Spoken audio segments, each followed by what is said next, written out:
So this is the second part of the basic concepts in advanced financial management. In this part, we're going to talk about the language of financial management. Okay, we are actually going to talk about the common accounting concepts used in financial management. So first things first. Okay, the question will be, why do we need financial management and accounting? Because take note, everybody wants to improve, and we cannot improve what we cannot measure. That's why if it's easier to measure your financial performance, it's easier to improve. Also, okay, you cannot give what you do not have. Okay, we are talking about information. If we can properly accumulate information, present them according to the needs of the users, then okay, we can have that information to share. Okay. Also, it's hard to share what you cannot prepare. Okay. You cannot just share an information that you cannot understand, and you might result to giving a wrong information, which may result to a wrong decision. Now, why businesses need accounting and financial management? Well, basically, there are two reasons. Number one, for compliance, and number two, okay, for decision making. These were already discussed earlier in our previous slides, no? Like for compliance, also known as external reporting. Okay, this is focused on Securities and Exchange Commission requirements, BIR or IRS requirements, and so on and so forth. For internal requirements, okay, sometimes you'd like to know if your financial objectives are met, okay, or if there is a progress or what is the progress of your operations. Are you going to expand your operations, or maybe do you have to slim down? Are you going to finance, invest, or are you just going to operate your assets? Okay, are you going to evaluate the past? Okay, because most of the lessons, okay, will come from past transactions. Why? Maybe you want to make a forecast for the future, because your forecast will be based on your past information. Or maybe you just want to discover potential problems, like for example, okay, for forensic analytics, okay, or auditing, okay. And of course, aside from that, there is a need for proper record keeping.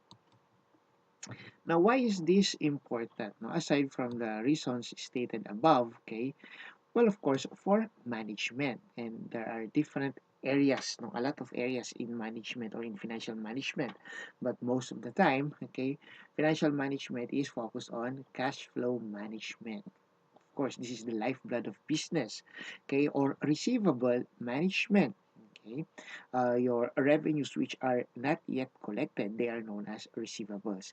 You also have your payable management. Okay, when we talk about your purchases that are not yet paid. Okay, inventory management. Everybody knows what what are inventories. Okay, there are three kinds of inventories. You have your raw materials, your work in process, and then you have your finished goods for a manufacturing concern. And you also have your merchandising inventory if you are into merchandising or buy and sell. And of course, you also have budgeting. But of course, there are more. Okay.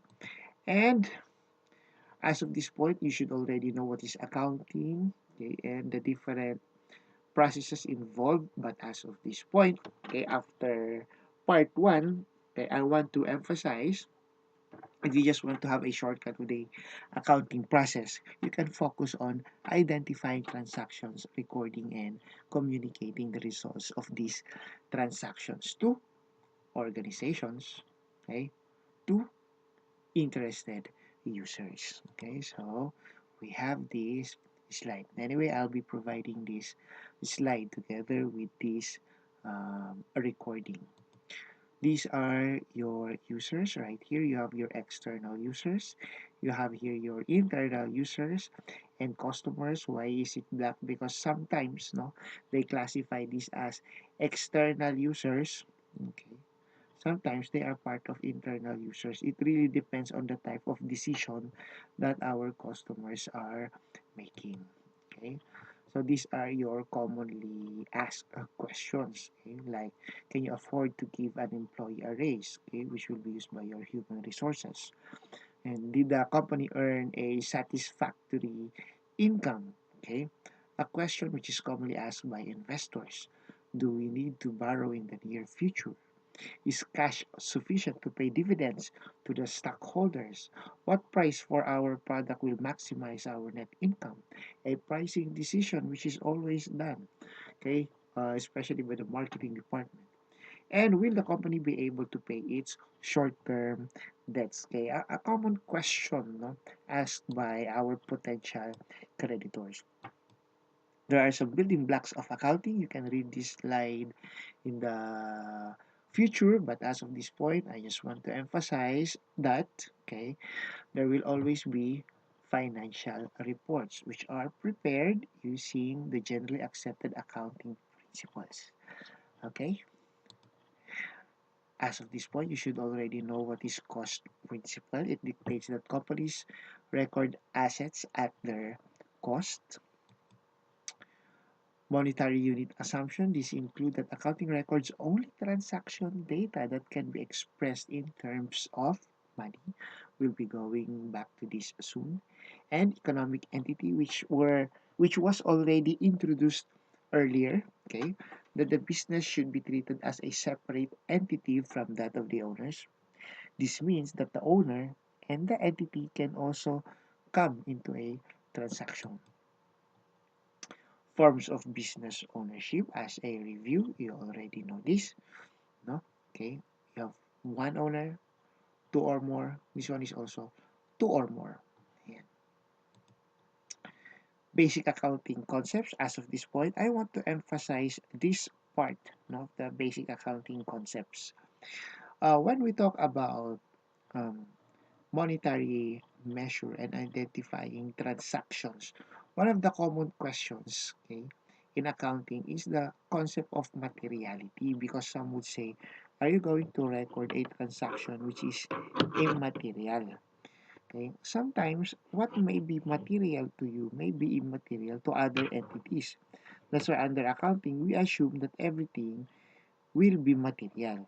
It may not be material now, but it might become material in the future.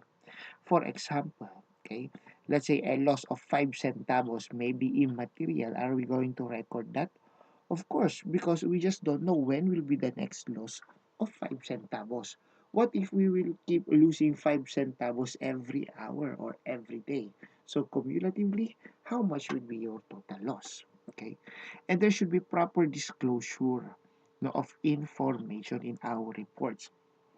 Okay, because in the previous assumption, we discussed that, well, transactions should be measured in terms of money, but there are still information which is relevant for financial decisions but cannot be measured in terms of money.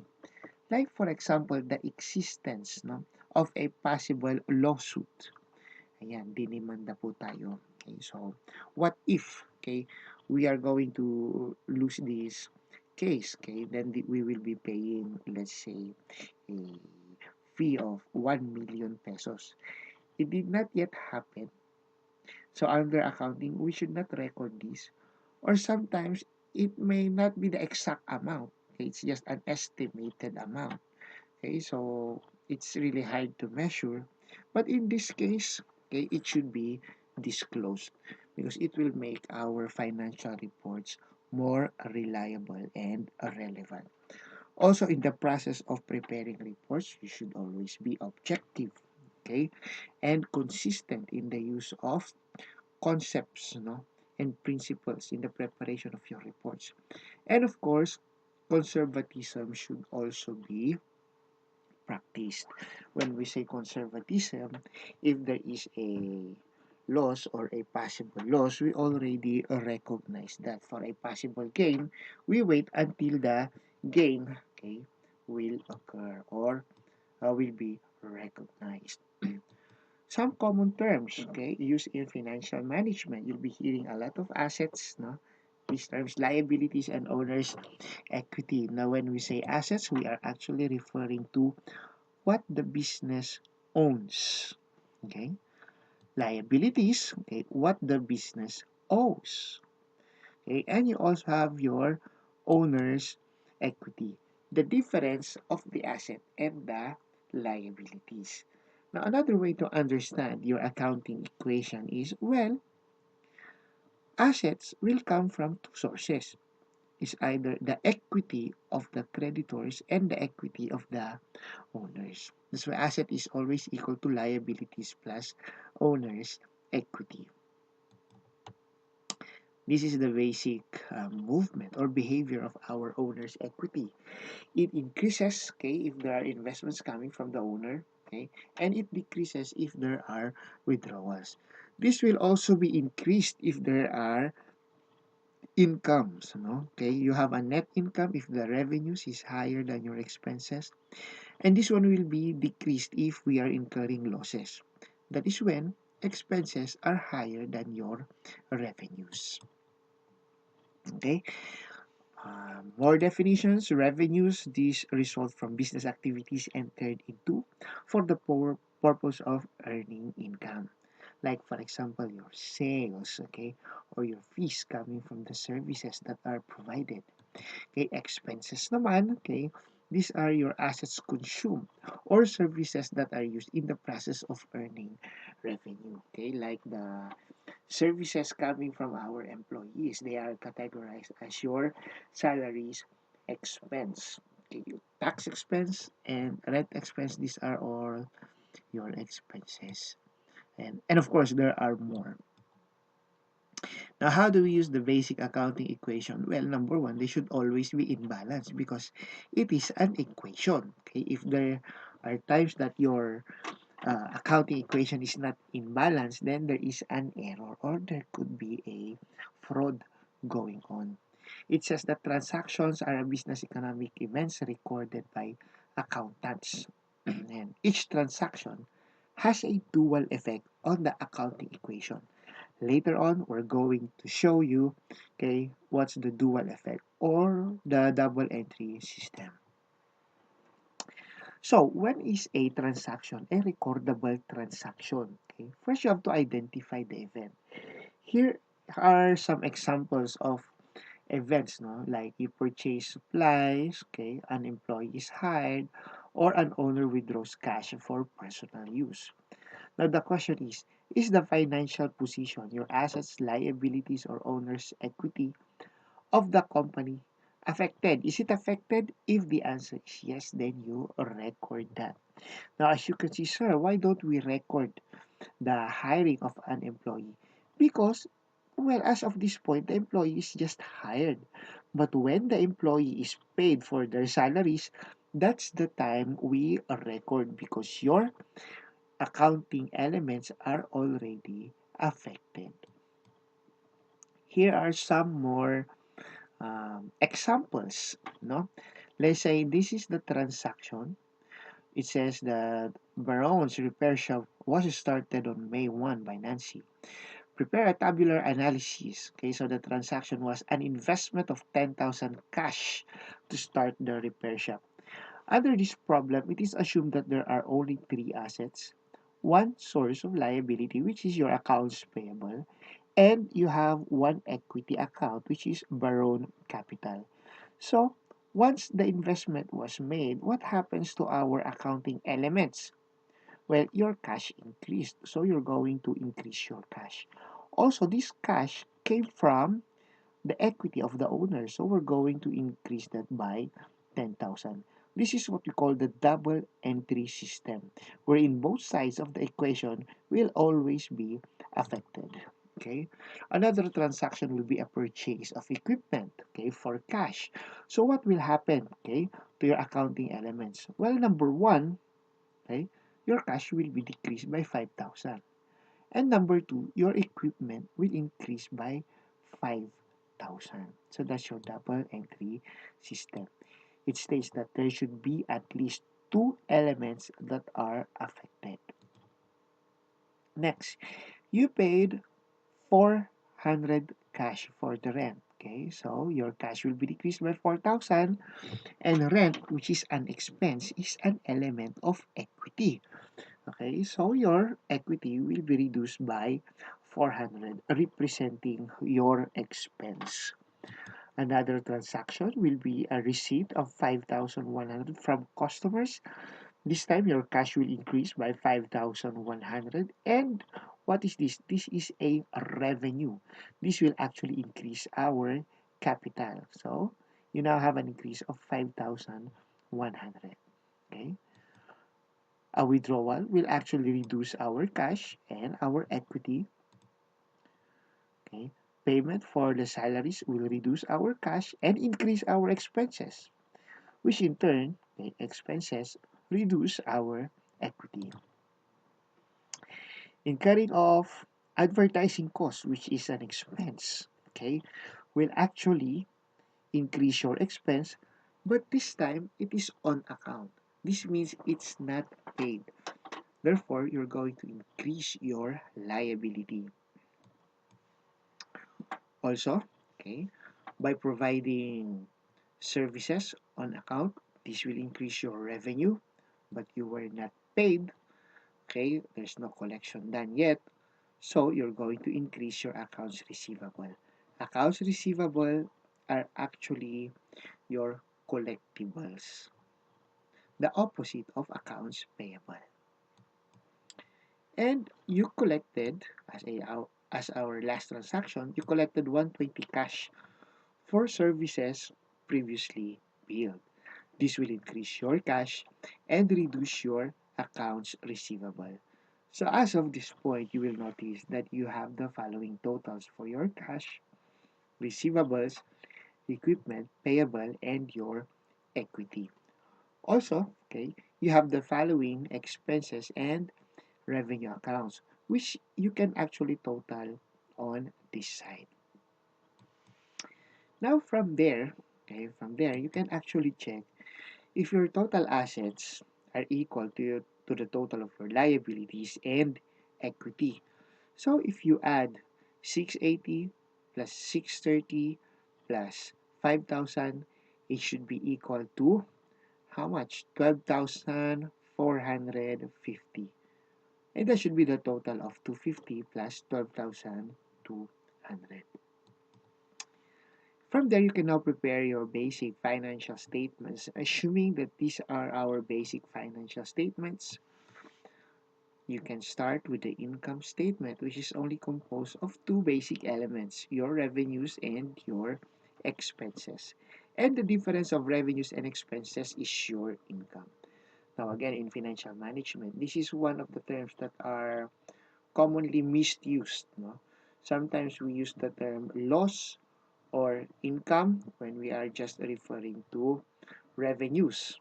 Okay, sometimes we use the term revenue or sales when we are already referring to income or losses. Also, the term costs. Okay, cost may refer to most of the time expenses, but in some books they use the term cost, okay, to refer to your revenues.